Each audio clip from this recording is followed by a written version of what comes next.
کافی سال پہلے کی بات ہے، ہمارے علاقے میں ایک پیر صاحب آئے ہوئے تھے۔ گاؤں کے باہر قبرستان میں ایک بڑے درخت کے نیچے اس نے کٹیا بنائی ہوئی تھی۔ وہاں سارا دن لوگوں کا رش رہتا تھا۔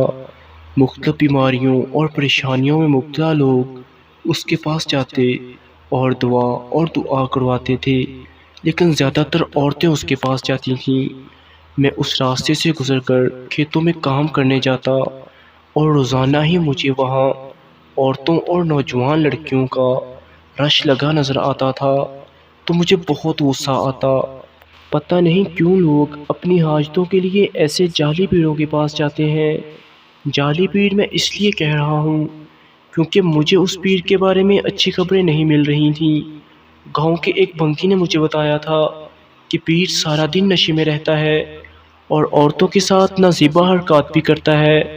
ساتھ اس کا یہ بھی کہنا تھا کہ جو عورت ایک بار اس پیر سے تنہائی میں ملاقات کر لے، وہ پھر اس پیر کے پاس بار بار جاتی ہے، یہاں تک کہ اپنے شوہر سے بھی باغی ہو جاتی ہے۔ یہ اندر کی باتیں بنگی اس لیے جانتا تھا کیونکہ وہ اس پیر کا نشہ شریک بھائی تھا۔ بات نشے کی حد تک رہتی تو ٹھیک تھی، لیکن عورتوں سے چھیڑ چھاڑ اور ان کو اپنا گرویدہ بنا لینے والی بات مجھے ہضم نہیں ہو رہی تھی۔ میں اس کو بے نقاب کرنا چاہتا تھا تاکہ سادہ لو اور معصوم دیہاتی عورتوں کی اس جعلی پیر سے جان چھڑوا سکوں، لیکن یہ کام اتنا آسان نہیں تھا کیونکہ عورتیں اس سے بہت زیادہ عقیدت رکھتی تھیں اور اس کو اپنا نجات دہندہ سمجھتی تھیں۔ خیر، ایک دن میں بھی پیر کی خبر لینے کے لیے سائل بن کر اس کی کٹیا کے باہر بیٹھ گیا، تو میں نے محسوس کیا کہ اگر کوئی مرد اندر جاتا تو اس کو 2 منٹ میں فارغ کر دیتا، اور کوئی عورت یا جوان لڑکی جاتی تو آدھا گھنٹہ اپنے پاس روک کے رکھتا، اور جب وہ باہر آتی تو اس کی چال میں واضح لڑکھڑاہٹ محسوس ہوتی۔ اب تو مجھے یقین ہوتا جا رہا تھا کہ ضرور یہ بندہ عورتوں سے گڑبڑ کرتا ہے، لیکن ابھی تک میرے پاس ایسا کوئی ثبوت نہیں تھا کہ میں اس کے خلاف کچھ کر پاتا۔ پھر میری نظر اس بڑے پھیلے ہوئے درخت پر پڑی جس کے عین نیچے پیر نے لکڑیوں اور خشک گھاس سے اپنی کٹیا بنائی ہوئی تھی۔ اگر میں اس درخت پر چڑھ جاؤں تو ممکن ہے کٹیا کے اندر کچھ دیکھ سکوں۔ میرا دماغ مختلف اندازے لگا رہا تھا۔ پھر اگلے دن میں نے کیمرے والا موبائل جیب میں ڈالا اور صبح فجر کی نماز پڑھ کر عقیدت مندوں کی آمد سے پہلے درخت پر چڑھ گیا اور گھنے پتوں اور شاخوں میں چھپ کر بیٹھ گیا۔ ابھی تک تو پیر خود بھی نہیں جاگا تھا۔ جیسے ہی دن کے 9 بجے تو لوگوں کی آمد کا سلسلہ شروع ہو گیا۔ مجھے یہ دیکھ کر اطمینان ہو گیا کہ تازہ ہوا اور روشنی کے حصول کے لیے جھونپڑی کے آدھے حصے پر چھت موجود ہی نہیں تھی۔ میرا کام آسان ہو گیا تھا۔ پیر صاحب نے 2 مردوں کو پہلے باری باری اندر بلایا اور ان کا مسئلہ پوچھ کر تعویذ لکھ دیا اور ان کو چلتا کیا۔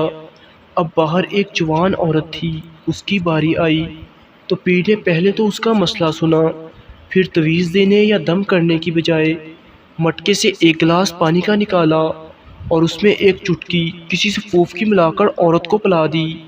کوئی 2 منٹ ہی گزرے تھے کہ عورت اپنا ہوش کھو کر پیر صاحب کی باہوں میں گر گئی۔ میرے موبائل کا کیمرہ چل پڑا تھا اور ویڈیو ریکارڈ ہو رہی تھی۔ پیر نے اس کی قمیص اتاری اور اپنی ناپاک زبان چپڑ چپڑ اس کے جسم پر چلانی شروع کر دی۔ تھوڑی دیر بعد جب پیر صاحب کا من بھر گیا تو اس نے اس عورت کو قمیص پہنائی اور ایک نسوار جیسا سبز رنگ کا سفوف اس کی ناک میں ڈالا تو عورت فوراً ہوش میں آ گئی اور ڈگمگاتے قدموں سے باہر نکل گئی۔ میرا کام ہو چکا تھا۔ میں نے ویڈیو محفوظ کر کے موبائل جیب میں ڈالا، لیکن نیچے اترنے کی کوشش میں میرا پیر پھسل گیا اور میں دھڑم سے پیر صاحب کے اوپر آ گرا۔ شور کی آواز سن کر باہر بیٹھا ایک آدمی اندر آیا اور پیر صاحب کو پکڑ کر میرے نیچے سے نکالا۔ تب تک میں اٹھ کر باہر نکل آیا اور ایک طرف کو دوڑ لگا دی۔ یہ سب اتنی جلدی ہوا کہ پیر صاحب کو سمجھ ہی نہیں آئی کہ کیا ہوا ہے۔ صرف 1 گھنٹے بعد پیر صاحب پولیس کی تحویل میں تھانے بیٹھے تھے۔ جب اس کے ماننے والے احتجاج کرنے آئے تو پولیس نے وہی ویڈیو لوگوں کو دکھا دی۔ اور لوگ خاموشی سے توبہ توبہ کرتے گھروں کو روانہ ہو گئے۔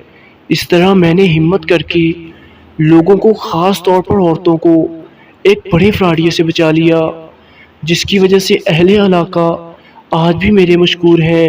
یہ اور بات ہے کہ درخت سے گرنے کی وجہ سے مجھے 80 خاصی چوٹیں آ گئی تھیں۔ والسلام۔